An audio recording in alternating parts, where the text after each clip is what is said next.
नमस्ते दोस्तों। आज के प्रेजेंटेशन में हम देखने जा रहे हैं अमेजिंग केमिस्ट्री फैक्ट्स। तो केमिस्ट्री में जो बेसिक्स पढ़ाया जाता है उसके अलावा भी केमिस्ट्री के अलग अलग फैक्ट्स जो नॉर्मल या कॉमन पर्सन को मालूम चाहिए या स्कूल या कॉलेज स्टूडेंट्स को मालूम चाहिए, वो फैक्ट्स में आज मैं आपको बताने जा रहा हूँ। शायद कुछ फैक्ट्स आपको मालूम रहेगी या फिर आपको कुछ उसका बेसिक नॉलेज रहेगा। अभी मैं थोड़ा इसमें डिटेल में जा रहा हूँ। तो अलग अलग केमिस्ट्री के फैक्ट्स क्या है?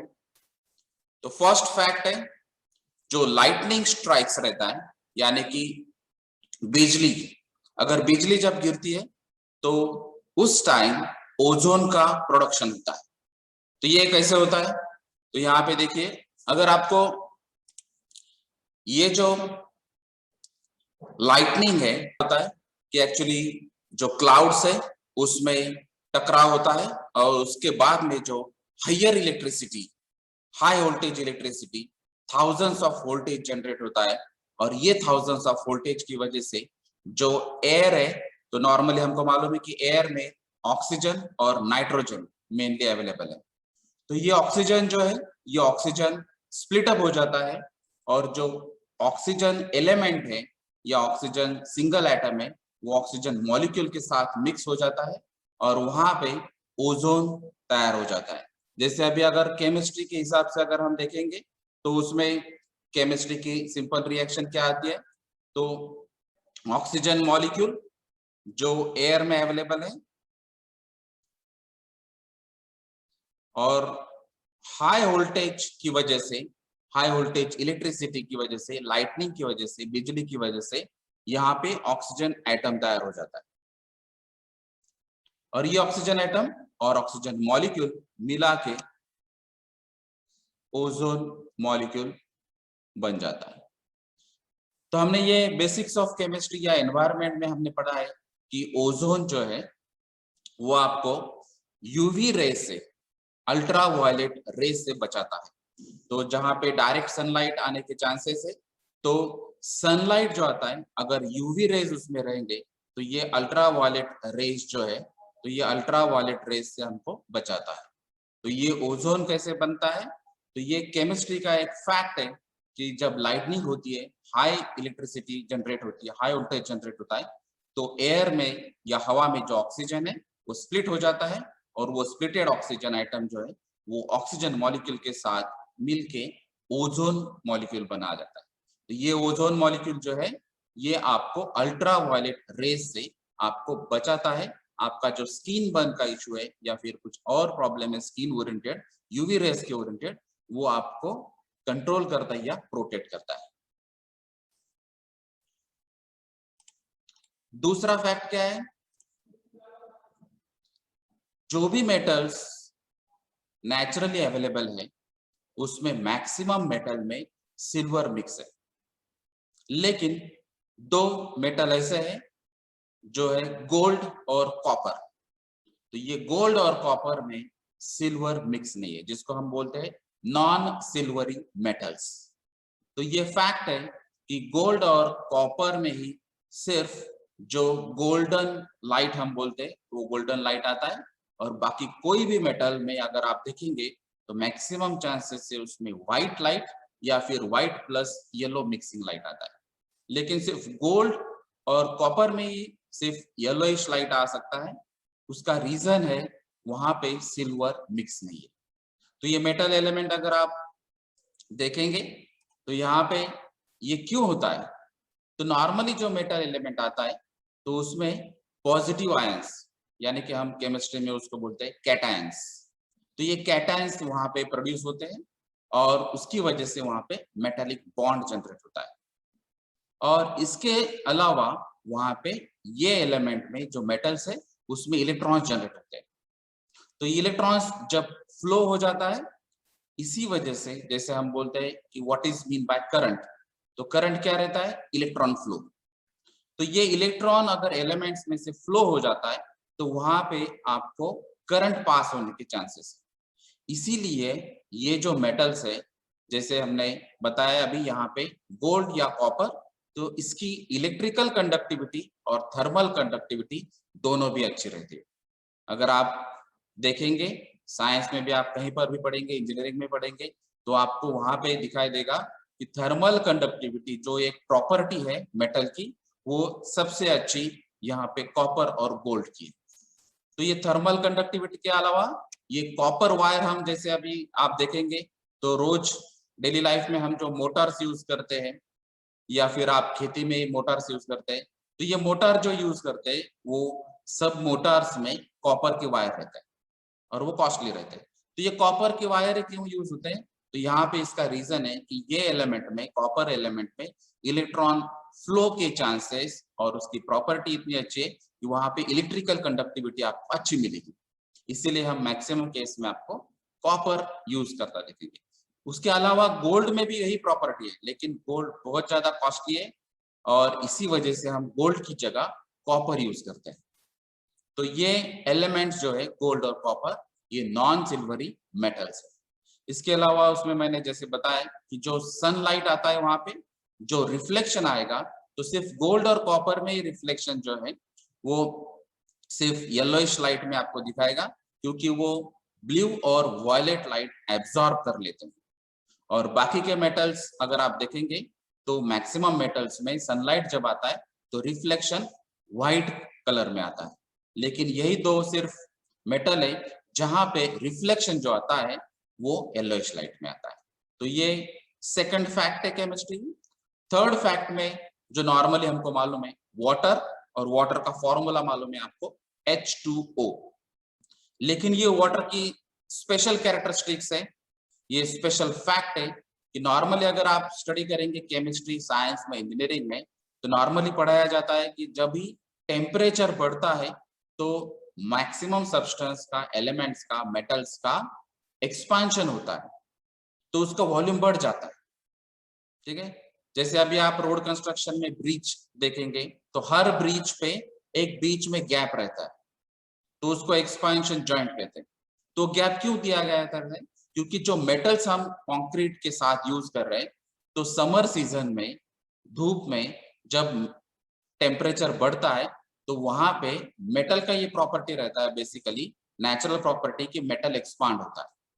तो एक्सपांशन के लिए कुछ ना कुछ जगह चाहिए आपको, तो वो जगह चाहिए, इसीलिए हम वहां पे एक्सपांशन जॉइंट लगा देते हैं ब्रिज पे। अगर वो जगह नहीं रहती है तो मेटल एक्सपांशन के लिए वहां पे जगह नहीं रहेगी, तो वहां पे क्रैक्स होने के चांसेस है, और ब्रिज पे अगर क्रैक्स डेवलप होंगे तो वो पार्ट वीक होगा और एक्सीडेंट के चांसेस से, कोलैप्स के चांसेस। तो ये जैसे नेचुरल प्रॉपर्टी है हर एक मेटल की, वैसे मैक्सिमम सब्सटेंस की प्रॉपर्टी रहती है कि जैसे टेम्परेचर बढ़ता है वहां पे एक्सपांशन होता है, और जैसे टेम्परेचर कम हो जाता है वहां पे कॉन्ट्रैक्शन होता है। लेकिन वाटर की ये स्पेशल कैरेक्टरिस्टिक्स है कि जहां पे टेम्परेचर कम होने के बाद, जैसे हमको मालूम है कि टेम्परेचर उसका अगर 0 डिग्री सेल्सियस आता है तो फ्रीजिंग पॉइंट आता है, यानी कि जो वाटर है वो लिक्विड स्टेट का आइस में कन्वर्ट होगा, सॉलिड में कन्वर्ट होगा। तो ये टेम्परेचर रिड्यूस हो रहा है, जैसे टेम्परेचर कम होता है तो एक्चुअली वहां पे कॉन्ट्रैक्शन होना चाहिए, लेकिन ये वाटर की स्पेशल कैरेक्टरिस्टिक्स है कि यहाँ पे वो एक्सपांड होता है, उसका वॉल्यूम बढ़ जाता है। और इसका सिंपल अगर आप डेली लाइफ में एग्जांपल देखेंगे तो आप सिंपल रेफ्रिजरेटर में जो आइस ट्रे रहता है उसमें आप वाटर ऐड कीजिए, और वाटर एक लेवल पे ही ऐड कीजिए, और वो लेवल कंप्लीट कीजिए उसका वाटर ट्रे का जो भी वॉल्यूम रहेगा वहां पे, और फ्रीज होने के बाद यानी कि उसका आइस में कन्वर्ट होने के बाद आप चेक कीजिए वो आइस का वॉल्यूम जो आपने वाटर रखा था उससे ज्यादा आता है। तो ये सिंपल एग्जांपल आपको दिखाई देगा, ये स्पेशल कैरेक्टरिस्टिक्स है वाटर की। तो वाटर मॉलिक्यूल जो बनता है ये ऐसा एक्सपांड क्यों होता है? तो जैसे यहाँ पे मैंने दिखाया है कि ये जो वाटर मॉलिक्यूल है उसका जो शेप है वो मिकी माउस का जो फेस है उस हिसाब से। तो जैसे यहाँ पे मैंने दिखाया कि यहाँ पे ये हाइड्रोजन रहता है, सेकंड हाइड्रोजन आइटम, और ये ऑक्सीजन आइटम H2O। तो ये ऐसे मिक्स होके H2O बन जाता है, वो सिमिलर है जो मिकी माउस का जो फेस है उसी हिसाब से। और ये जो मैंने स्पेशल कैरेक्टरिस्टिक्स बताई है, तो इसका जो मॉलिक्यूल का स्ट्रक्चर है वो स्ट्रक्चर की वजह से ही यहाँ पे एक्चुअली उसका एक्सपांशन होता है टेम्परेचर कम होने के बाद भी। तो मैंने यहाँ पे बताया आपको कि ऑक्सीजन और हाइड्रोजन आइटम जो है वो स्ट्रक्चर ऐसा है, वहां पे स्पेस ज्यादा है, और जैसे टेम्परेचर कम हो जाता है तो वो स्पेस बढ़ता है, यानी कि वॉल्यूम बढ़ता है। वॉल्यूम बढ़ना ही एक्सपांशन है।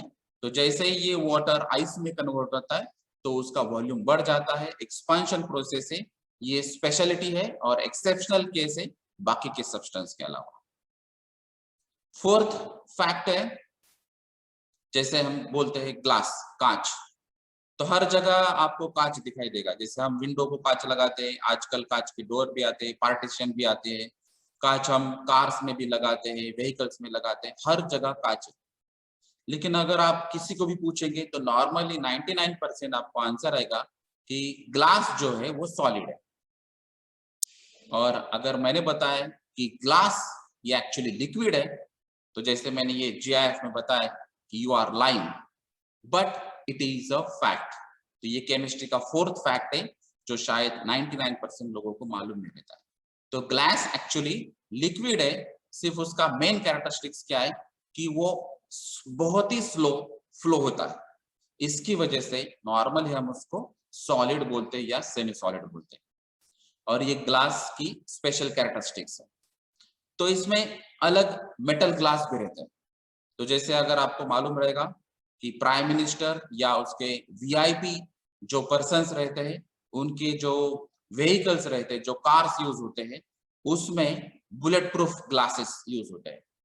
तो ये जो बुलेट प्रूफ हम बता रहे हैं, इसका मीनिंग क्या है कि अगर आप गन से भी शूट करेंगे तो वो कांच ब्रेक करके अंदर जाएगा नहीं, इतना वो स्ट्रॉन्ग ग्लास रहता है। तो वो ग्लास जो है वो मेटल ग्लास रहता है, और उसमें भी स्पेशल कैरेक्टरिस्टिक्स अलग अलग रहेंगी।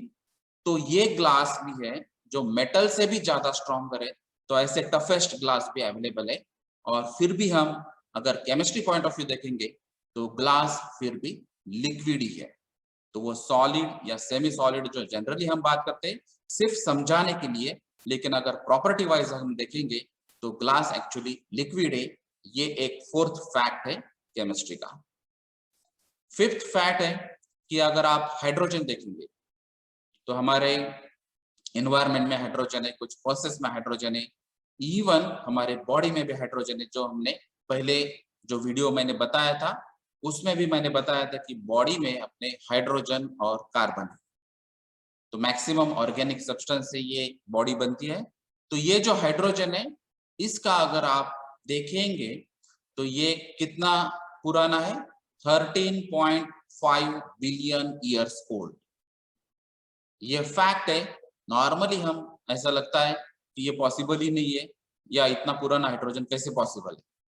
तो अगर आप हाइड्रोजन का स्टार्ट देखेंगे तो उसमें आपको पता चलेगा जब यूनिवर्स बन रहा था उस टाइम जो प्रोसेस थी जिसको हम फ्यूजन बोलते हैं, तो ये फ्यूजन प्रोसेस में ये फ्यूजिंग हाइड्रोजन हुआ है और उसका कन्वर्जन बाद में हीलियम में हुआ है। तो जो भी हाइड्रोजन अवेलेबल है वो यूनिवर्स के फ्यूजन प्रोसेस के टाइम पे है। इसीलिए ये यूनिवर्स जब फॉर्म हुआ था उसको अभी 13.5 बिलियन ईयर्स हो गए। तो उसी टाइम का ये हाइड्रोजन है, और इसीलिए हम बोलते हैं कि every hydrogen atom in your body is likely 13.5 billion years old. ठीक है। तो इसका अप्रोक्सीमेटली अगर आप देखेंगे तो 73% ऑफ द मास, ये जो विजिबल यूनिवर्स है, ये in the form of hydrogen. तो आपको जो भी यूनिवर्स दिखता है तो मैक्सिमम केस में उसका 73% पार्ट ऑफ मास जो है वो हाइड्रोजन फॉर्म में है। और हीलियम जो है वो 25% ऑफ द मास है, और उसका रिप्रेजेंटेशन सिर्फ 2% है।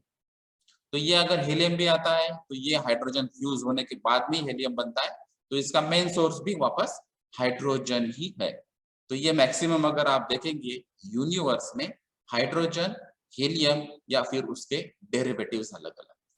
तो ये फिफ्थ फैक्ट थी केमिस्ट्री की। ये सिक्स्थ फैक्ट है जिसका अभी हमने जिक्र किया है, दैट इज हीलियम।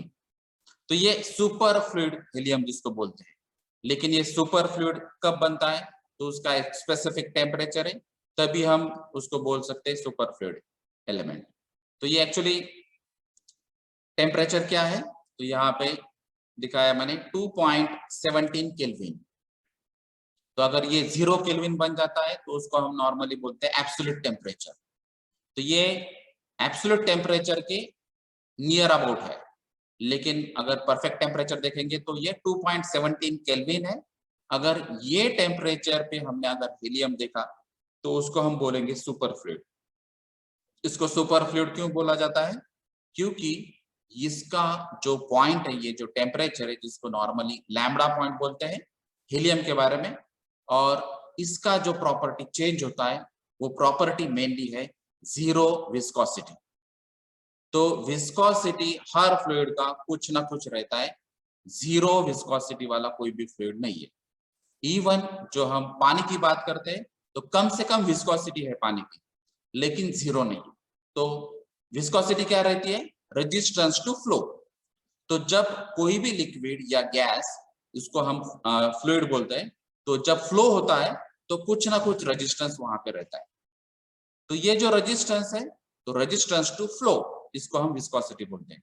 तो हर फ्लूइड का ये प्रॉपर्टी है कि उसमें कुछ ना कुछ विस्कोसिटी है नंबर्स में, लेकिन जीरो विस्कोसिटी वाला कोई फ्लूइड नहीं है।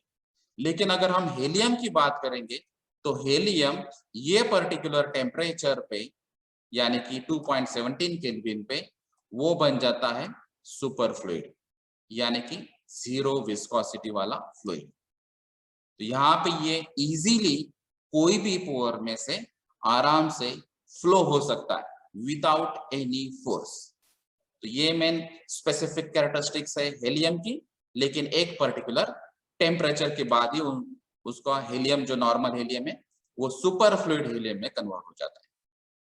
सेवंथ फैक्ट है कि जो हम बोलते हैं कि नॉर्मली अगर हमने एक बकेट में पानी ले लिया या टब में पानी ले लिया और हम नहाने के लिए गए, तो आपको मालूम है आपका कोई भी बॉडी का पार्ट अगर वो पानी में जाता है और वो आपका टब या बकेट फुल है, तो उसके बाद में वो जो वाटर का वॉल्यूम है उसकी वजह से वो पानी बाहर आ जाएगा।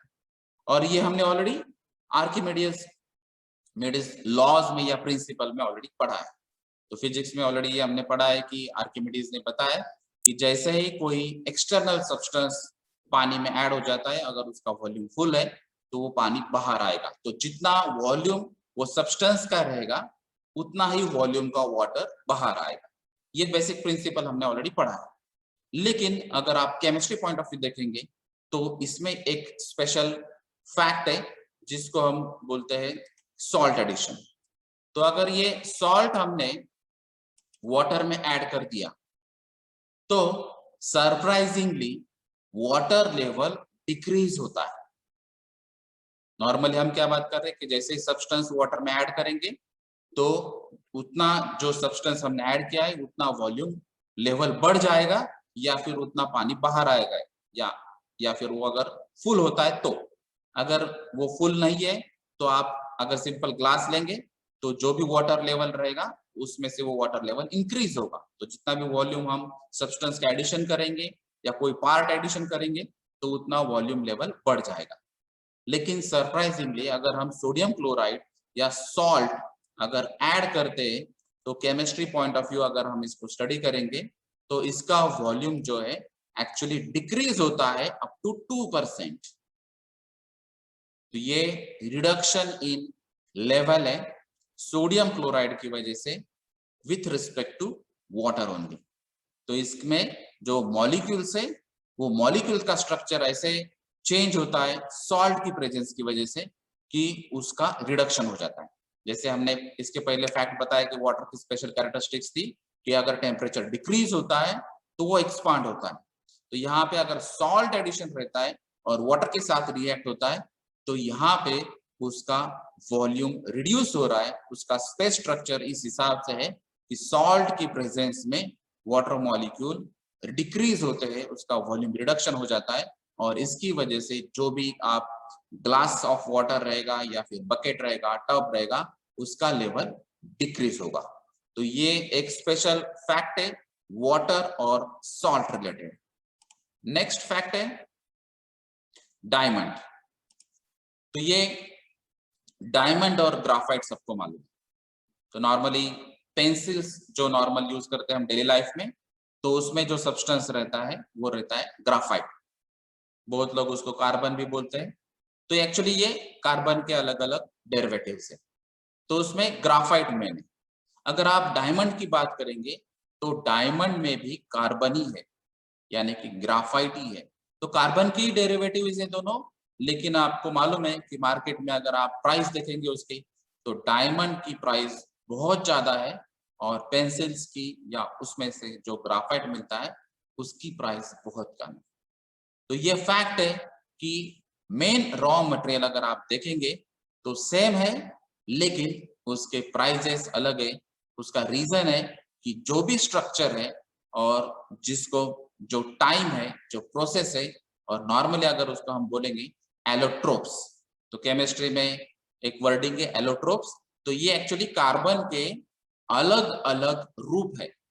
तो एक रूप जो है वो डायमंड है और दूसरा रूप आपको मैंने पेंसिल दिखाया। ऐसे बहुत सारे कार्बन के अलग अलग रूप है, लेकिन जो प्रोसेस हो जाती है, केमिस्ट्री रिएक्शन हो जाती है और कितने साल उसमें लग जाते हैं, उस हिसाब से जो भी कंडीशन है, एनवायरनमेंट है, उस हिसाब से कार्बन एलिमेंट कभी डायमंड में कन्वर्ट हो सकता है और वही कार्बन एलिमेंट शायद कंडीशन की अलग अलग तरीके की वजह से, प्रोसेस की वजह से वो ग्राफाइट में भी कन्वर्ट हो सकता है।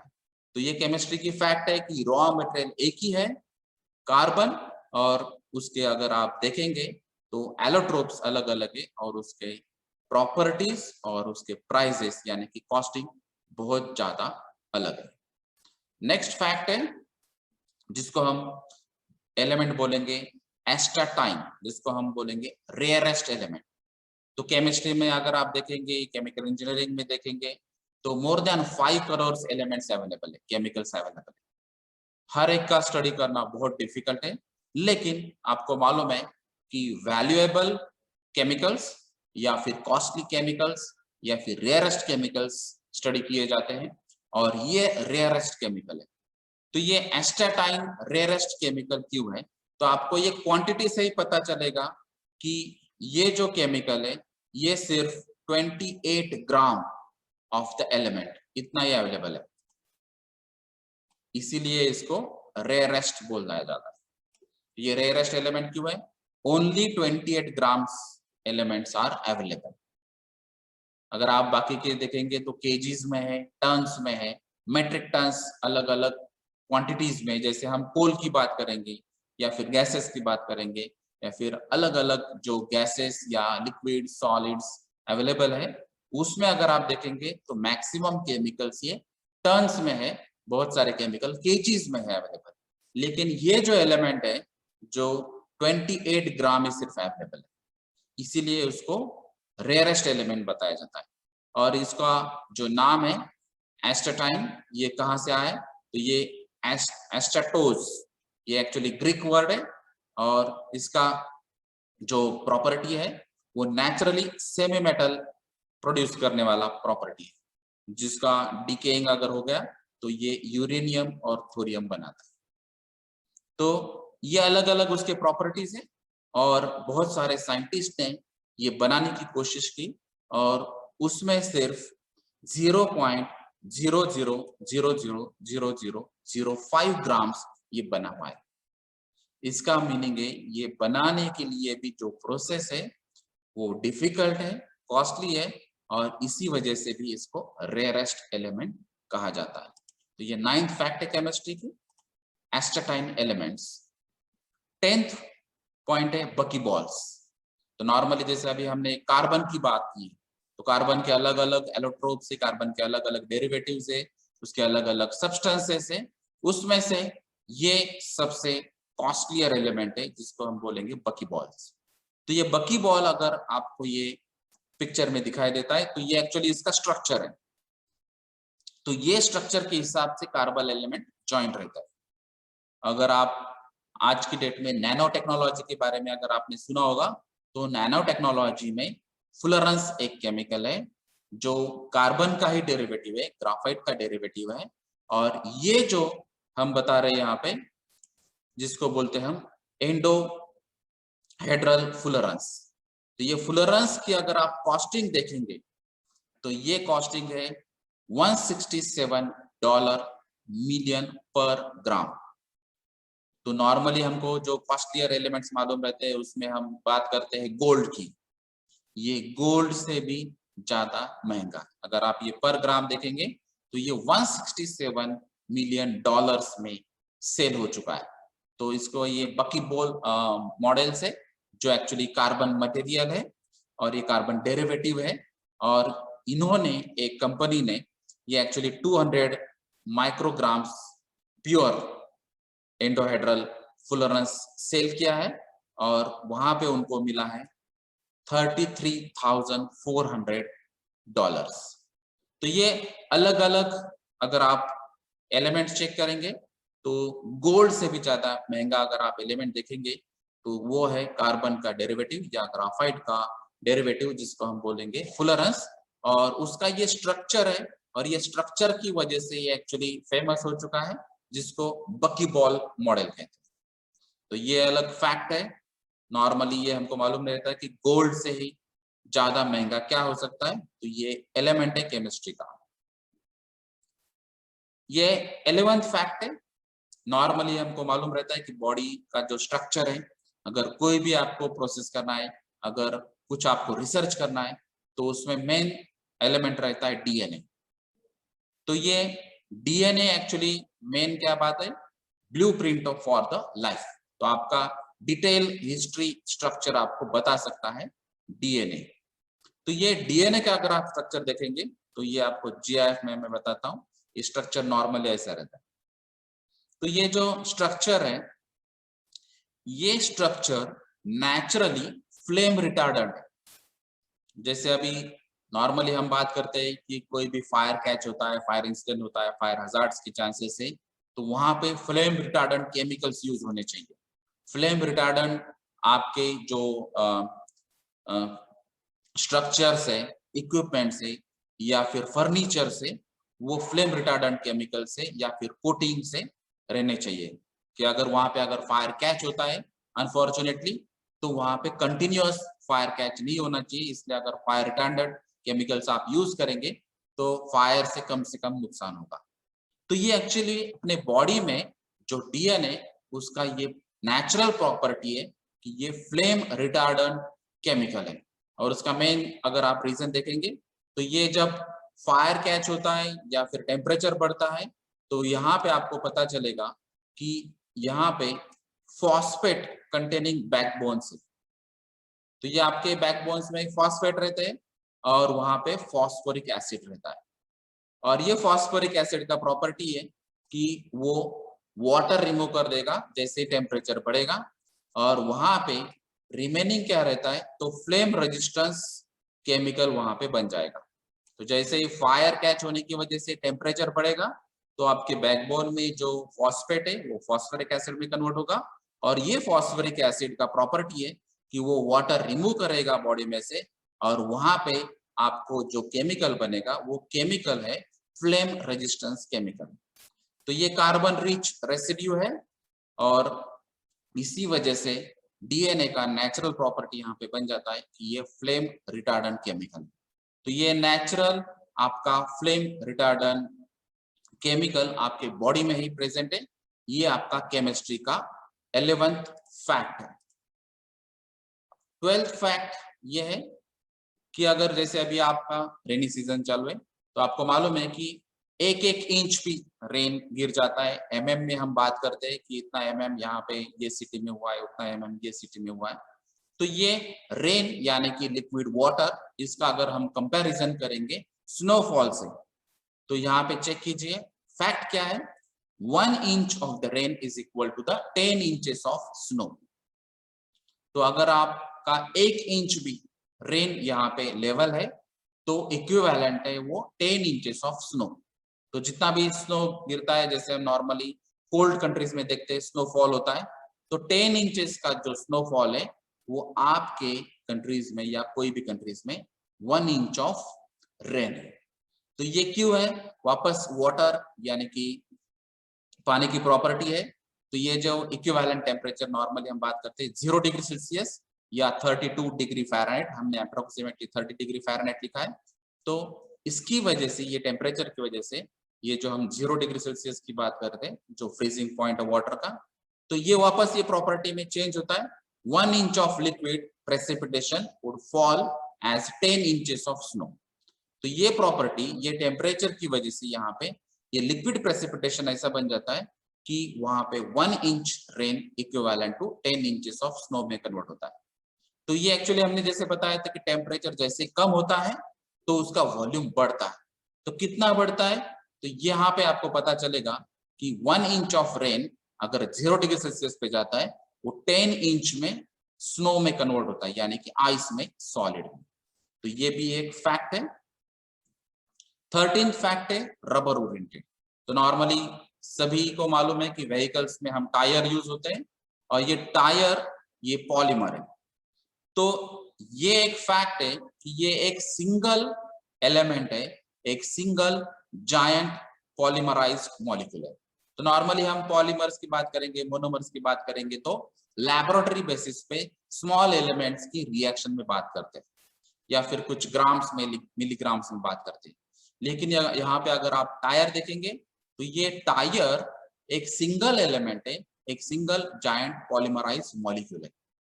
तो ये नॉर्मली आपको लगता है कि ये झूठ है, लेकिन ये रियलिटी, ये ट्रूथ है। ये केमिस्ट्री पॉइंट ऑफ व्यू अगर आप देखेंगे तो ये वल्कनाइज्ड रबर है। वल्कनाइजेशन एक प्रोसेस है जिसमें हम सल्फर एडिशन करते हैं और उसके बाद में एक पॉलीमर बन जाता है और वो पॉलीमर की प्रॉपर्टीज वो टेम्परेचर प्रेशर कंडीशंस में ऐसे रहती है कि वो आपको रोड पे जब भी चलेगा तो कम से कम 50,000 किलोमीटर तक आप वो जो टायर है, वो मॉलिक्यूल है, वो रजिस्ट करेगा। जो भी फ्रिक्शन रहेगा, रेन रहेगा, सनलाइट रहेगा, टेम्परेचर रहेगा, वो सबका रेजिस्टेंस जो प्रॉपर्टीज है वो वल्कनाइजेशन की वजह से आती है। तो ये जो टायर है ये एक्चुअली एक लार्ज पॉलीमर चेन है और ये क्रॉस लिंकिंग में बनाया जाता है, जिससे उसमें अलग अलग पॉलीमराइजेशन की प्रोसेस है। जैसे नॉर्मली कंडेंसेशन पॉलीमराइजेशन रहता है। तो ये पॉलीमराइजेशन प्रोसेस में जो मॉलिक्यूल्स है जिसको हम पॉलीमर्स बोलते हैं, poly means more than one, तो मर्स मीन्स मॉलिक्यूल। तो एक से ज्यादा मॉलिक्यूल अगर एक जगह आते हैं उसको हम पॉलीमर बोलते हैं। अगर सिंगल एलिमेंट रहेगा, सिंगल मॉलिक्यूल रहेगा तो उसको मोनोमर बोलते हैं।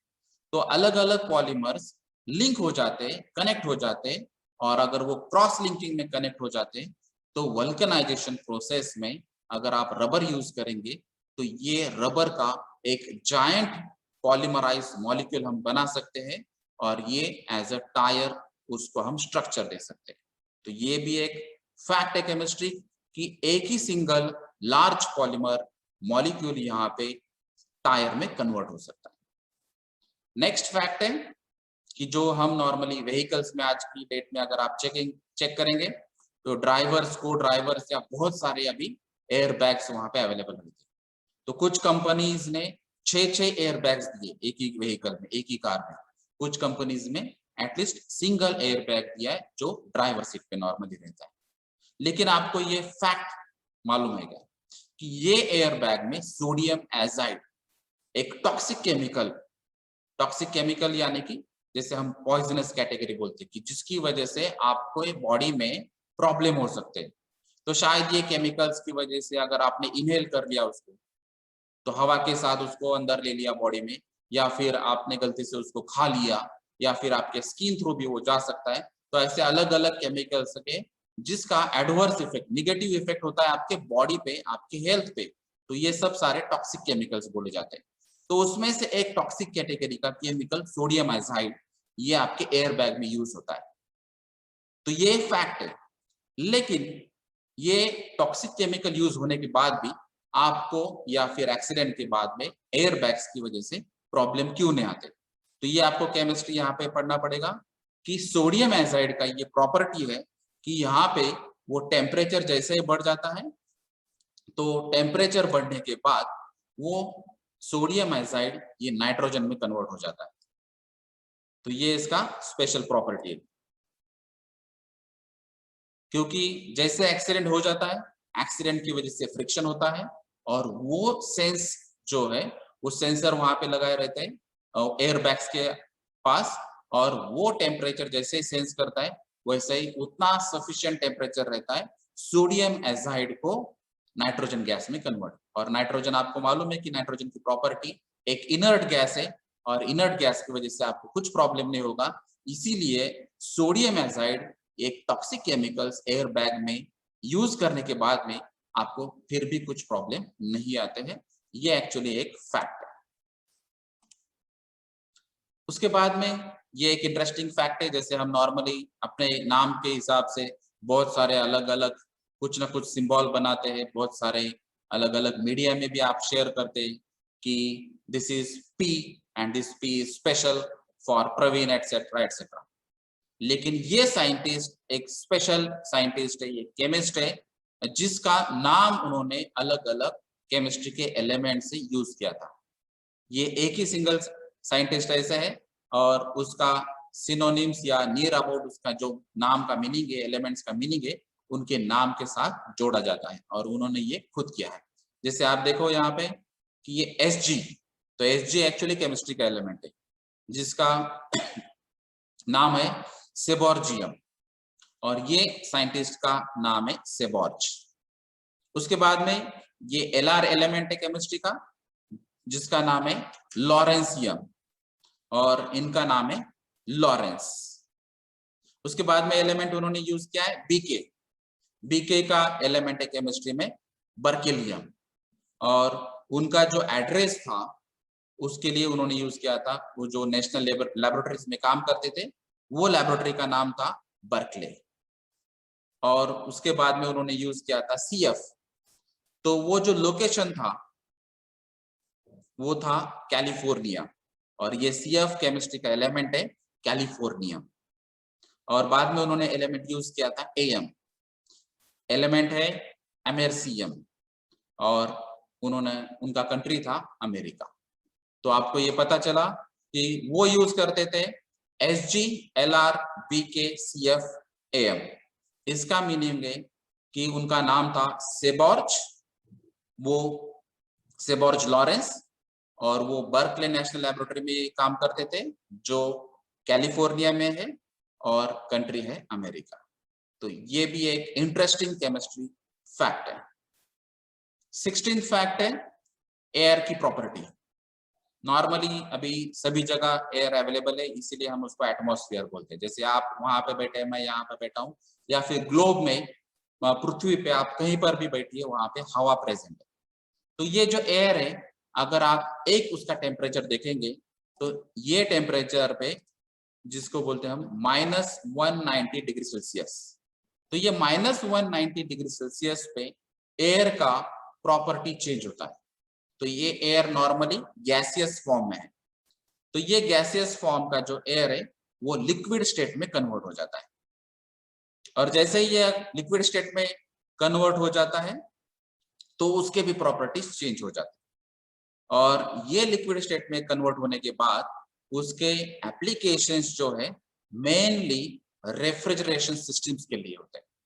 तो liquid air, liquid oxygen, liquid nitrogen, ऐसे अलग अलग कंपोनेंट्स, क्योंकि एयर में ही 71%, 79% नाइट्रोजन और 21% ऑक्सीजन हम मान के चलते हैं। एक्चुअली उसमें अलग गैसेस भी प्रेजेंट रहते हैं लेकिन वो निग्लिजिबल अमाउंट है, इसीलिए नॉर्मली हम बोलते हैं कि 79% नाइट्रोजन एंड 21% ऑक्सीजन। तो ये लिक्विड ऑक्सीजन, लिक्विड नाइट्रोजन यानी कि लिक्विड एयर। तो ये लिक्विड एयर अगर आप कमर्शियल यूज देखेंगे तो ये सब्सटेंस को फ्रीजिंग करने के लिए यानी कि रेफ्रिजरेशन पर्पस के लिए यूज होता है। लेकिन ये कब यूज हो सकता है? ये पर्टिकुलर टेम्परेचर पे। तो हवा नॉर्मली लिक्विड स्टेट में आती है, ये सभी कॉमन लोगों को मालूम नहीं रहता है। तो ये फैक्ट है, अगर ये आप फैक्ट देखेंगे तो आपको पता चलेगा। और ये लिक्विडाइज जब होता है तो आपको मालूम है कि ऑक्सीजन इसमें है, नाइट्रोजन इसमें है, तो ऑक्सीजन की प्रॉपर्टी अलग है और नाइट्रोजन की प्रॉपर्टी अलग है। तो एक्चुअली ये लिक्विडाइज स्टेट में जब आता है तो ऑक्सीजन की प्रॉपर्टी हमको मालूम है कि ये आपको कंबशन में सपोर्ट करता है, फायर में सपोर्ट करता है। और नाइट्रोजन की प्रॉपर्टी है कि ये एक्चुअली इनर्ट गैस है, ये किसी बारे में एक्टिव नहीं है या सपोर्ट नहीं करता है। स्पेशली हम कंबशन की अगर बात करेंगे तो वो सपोर्ट नहीं करता है। लेकिन एयर में ऑक्सीजन और नाइट्रोजन है और वो अलग अलग टेम्परेचर पे वो लिक्विडाइज होता है या फिर वो लिक्विड एयर जो है वो बाद में लिक्विड ऑक्सीजन, नाइट्रोजन और बाद में गैसेस में भी कन्वर्ट हो सकता है। तो ये हम कैसे मान चले? तो इसके लिए एक्चुअली यहाँ पे एक सिंपल एक्सपेरिमेंट है और एक्सपेरिमेंट में आपको पता चलेगा कि यहाँ पे ऑक्सीजन और नाइट्रोजन अलग अलग एलिमेंट्स कैसे प्रोड्यूस होते हैं। तो मैं ये आपको 1 मिनट में आपको ये एक्सपेरिमेंट बताता हूँ। तो ये 16th फैक्ट थी केमिस्ट्री की, जिसमें हम एयर की प्रॉपर्टीज देखा है, जिसको हम लिक्विड एयर में कन्वर्ट कर सकते हैं -180 डिग्री सेल्सियस या 190 डिग्री सेल्सियस। और ये लास्ट फैक्ट है केमिस्ट्री का, अमेजिंग फैक्ट है, जो हम मार्स नॉर्मली देखते हैं। और मार्स का अगर आपने कलर देखा होगा तो ब्राउनिश या रेडिश कलर हम देखते हैं। तो ये एक्चुअली फैक्ट है कि ये जो कलर है ये आयरन ऑक्साइड की वजह से। जैसे अभी नॉर्मली हमको मालूम है कि आपके बॉडी में भी जो ब्लड प्रेजेंट है, तो ब्लड का अगर आप कलर देखेंगे तो वो रेडिश या रेड डेरिवेटिव्स के कलर में आता है। तो ये कलर क्यों है? तो उसमें जो आयरन ऑक्साइड प्रेजेंट है उसकी वजह से। तो सिमिलर नेचर का प्रॉपर्टी है आयरन ऑक्साइड मार्स पे प्रेजेंट है, या उसका जो कवरिंग है, तो मार्स को पूरा जो कवर है वो आयरन ऑक्साइड है और इसी वजह से उसका ये जो कलर है वो ऐसा दिखाई देता है, जो नॉर्मली नियर अबाउट ब्लड का जो कलर है उस हिसाब से दिखता है। तो ऑक्साइड का जो कलर आएगा, आयरन ऑक्साइड का कलर, वो आपको मार्स का कलर भी दिखाई देगा। तो ये अलग अलग अमेजिंग फैक्ट्स थी केमिस्ट्री के। तो ये आप डिटेल में आपको अगर पढ़ना है तो ये रेफरेंस साइट से आप चेक कर सकते हैं, इसमें भी अलग अलग अमेजिंग केमिस्ट्री की फैक्ट्स दी गई। Thank you very much.